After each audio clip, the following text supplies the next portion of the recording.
Magandang araw po muli at pag-usapan po ulit natin itong naging desisyon ni Dr. Willie Ong na siya ay tatakbo sa Senado ngayong 2025 midterm election. At ito po ang kanyang naging pahayag. Ayon po kay Dr. Willie Ong, ito po ang kanyang sinasabi. I will be running for senator in the May 2025 elections. Even while battling with this illness, I believe I will get better with God's help and I will be able to serve our kababayans. I will do my best to fix healthcare in our country. I will not be using campaign funds just as I have done in 2019 and 2022. I believe this is the source of corruption. I will not make false promises I cannot fulfill. Thank you very much for your trust and support all these years. God bless. At yan po ay sinulat din niya at i-message sa wikang Tagalog. Ito po ang kanyang sinasabi. Mga kababayan ko, tatakbo po ako sa Senado sa May 2025 election. Kahit may sakit tayong nilalabanan, naniniwala akong gagaling ako sa tulong ng Diyos at makakaserbisyo sa ating mga mahihirap. Bilang doktor, aayusin ko ang problema sa kalusugan. Hindi po ako gagamit ng pera ng ibang tao at hindi ako hihingi ng campaign funds. Iyan ang prinsipyo ko mula noong 2019 at 2022. Naniniwala ako ang campaign funds ang ugat ng korupsyon sa bansa. Ayoko mangako ng hindi naman matutupad, pero gagawin ko ang lahat ng aking makakaya para sa inyo. God bless at mahal ko kayo. Sa mga hindi po nakakaalam, si Doc Willie Ong sa ngayon ay kasalukuyang nakikipaglaban sa sakit na kanser, yung sarcoma. At siya na rin po ang nagsasabi na kailangan talaga ng masusing gamutan at kailangan talagang labanan niya ng todo ang sakit. At siya na rin po ang nagsasabi minsan na halos ikamatay na niya at parang wala nang pag-asa, pero sa tulong po ng panalangin at kanyang paniniwala, dasal ng pamilya at mga kaibigan, siya po ay bumubuti ang kalagayan. So sa ngayon po siya ay sumasayalim pa rin sa gamutan sa kanyang karamdaman. Sa atin pong personal na pananaw, si Dr. Willie Ong po ay kilalang makabayan, kilalang matulunging doktor, at sa dami po ng kanyang mga natulungan, sa dami ng kanyang mga taong nabigyan ng solusyon ang problema sa kalusugan, masasabi po natin na si Dr. Willie Ong ay isang napakabuting tao. At sa totoo lang po, siya ay talagang kailangan ng sambayanang Pilipino.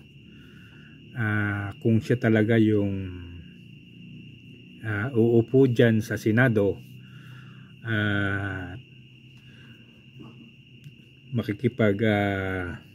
tulungan sa gobyerno para makuha natin yung tamang direksyon ng gobyerno, malaki po ang magagawa nitong si Dr. Willie Ong. At sa ngayon po, hindi ko alam kung talagang nakapile siya ng kandidatura sa pagkasenador ngayong 2025. Kasi po ang pagkasabi niya dati, ngayong araw ng Martes, magpapile siya ng Certificate of Candidacy at nakaredy ng lahat yung kanyang mga dokumento. Ngayon po ay ganito ang sitwasyon. Ang pagiging kandidato, kung ang ikukumpara natin ay nung panahon na hindi popular o hindi laganap ang kakayahan ng artificial intelligence o ng social media, kung ikaw ay isang kandidatong hindi makakalabas ng bahay, wala talaga na mangyayari sa iyo. At malamang sa malamang, hindi ka talaga mananalo. Pero kung ikaw naman ay kilalang tao at sa dami na ng nagawa mo sa bayan ng Pilipinas, kahit hindi ka lumabas ng bahay ngayon, kapag ikaw ay kandidato, sa tulong ng social media at mga artificial media platforms, napakadali na pong ipalaganap yung iyong adhikain kung ikaw ay kandidato, yung iyong mga campaign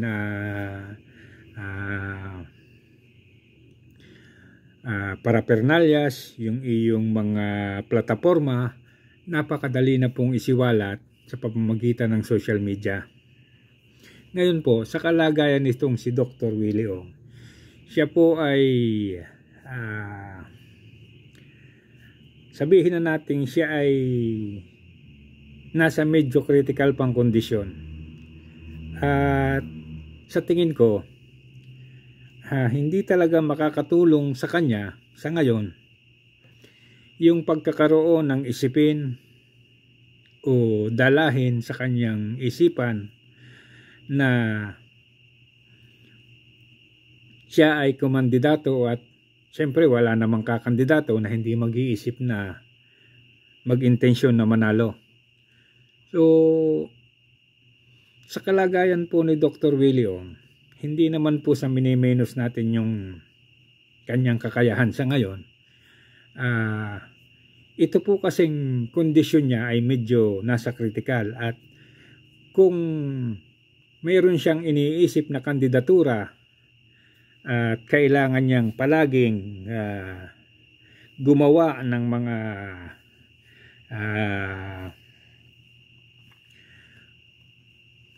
posting o kanyang mga parapernalyas na ikakalat sa social media, talaga pong uubos siya ng oras sa paggawa, o kung meron man siyang tagagawa, uubos pa rin ang panahon at magagamit ang kanyang pag-iisip.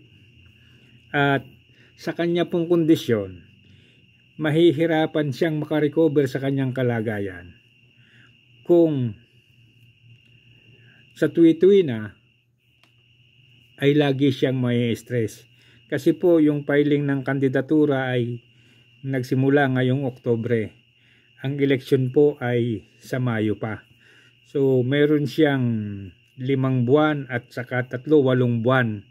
So sa 8 buwan po na yan, medyo hindi maiiwasan na magkaroon siya ng mabigat na isipin. Magkaroon siya ng mabigat na dalahin sa kanyang dibdib, at hindi po makakatulong yan sa kanya. Hindi naman sa hindi natin gusto na kumandidato o maging senador si Dr. Willie Ong. Pero sa kondisyon po niya ngayon, kung ako po ang tatanungin nyo, mas makabubuti pilitin niya na lang muna na makarecover at makabalik sa dati niyang kalusugan. Huwag muna siyang sumabak sa anumang bagay na magbibigay sa kanya ng matinding isipin at magbibigay sa kanya ng walang humpay na paggamit ng isip, dahil hindi po yan makakatulong sa kanyang kalusugan. So kung ang intensyon naman po niya ay talagang tumulong sa Pilipinas, yan naman po ay ginagawa na niya habang hindi pa siya opisyal ng gobyerno. Danga na nga lamang at noong panahon na siya ay kumandidato, hindi siya pinalad. Pero hindi po siya tumigil sa pagtulong sa kapwa Pilipino. Kaya nga lang sa ngayon, sa kanyang kondisyon, medyo siguro kung may magpapayo sa kanya, anyway, malayo pa naman yung eleksyon mayroon pa siyang walang buwan, siguro mabalanse talaga yung kanyang kondisyon at masigurado muna yung kanyang kaligtasan bago siya sumabak sa pag-iisip ng tungkol sa eleksyon. Si Dr. Willie Ong po ay isang malaking pangangailangan ng Senado. Kasi sa ngayon, ang Senado ay kinukuman lang ng halos isang tao at parang lahat ay sumusunod lang sa gusto ng administrasyong Marcos. So, kung siya po ay makakapasok sa Senado, magkakaroon ng balanse at magkakaroon ng magandang mga programa lalo na sa parte ng kalusugan. So, yun po ang aking saloobin patungkol dito kay Dr. Willie Ong. Hanggang dito na lamang pong muli at maraming salamat. Paki-like and subscribe na lamang pong muli.